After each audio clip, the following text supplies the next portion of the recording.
भिक्षा दमाई जोगी द्वार आइल बा। ए जोगी बाबा एगो बात पूछी। पूछा माई, का पूछल चाहत बारू?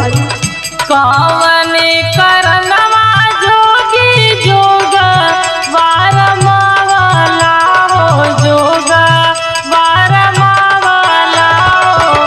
कवने करनवा भिखिया मांगला होला।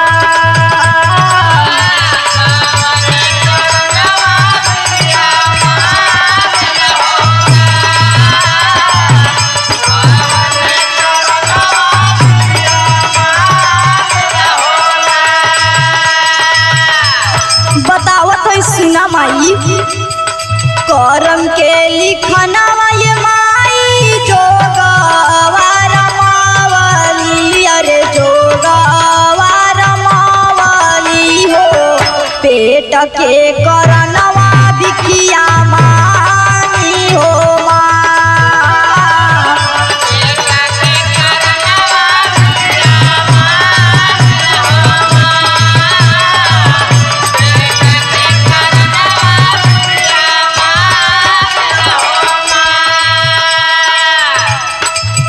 ए जोगी बाबा कहीं केहू तो के मरले गरियोले त ना बा? नहीं माई नहीं। केहू गरियावले तो के घर से निकाल ले हो, घर से निकाल ले हो। दर दर ठोकरवा तो खाला होला।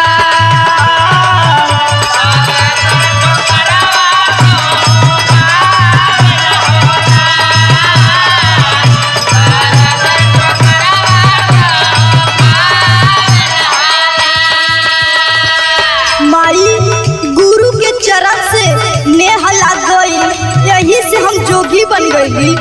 कोई गौरियावले नाई गौर से निकाल ले, अरे गौर से निकाल ले हो।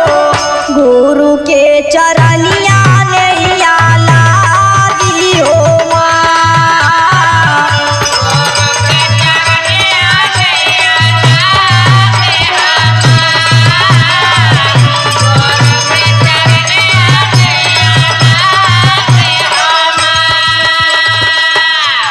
माई के तोरे इतना कठोर करे जाओगा? ना माई ना, ऐसा ना है।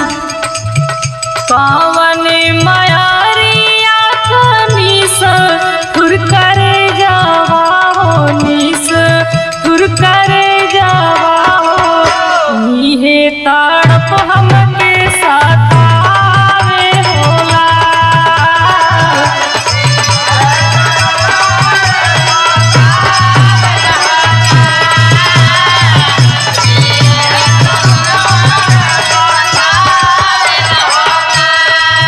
ऐसन कवनो बात न बमाई।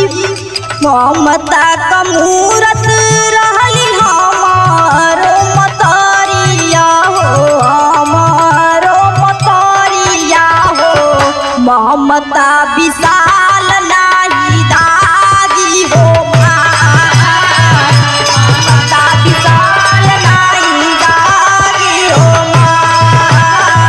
ममता विशाल नाही दागी हो माँ।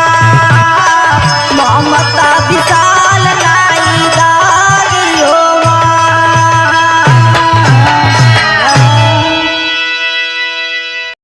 ए जी हाँ जी। दबाइए ना क्या? सब्सक्राइब के लाल बटन और साथ में घंटे का बटन भी, और कर लीजिए।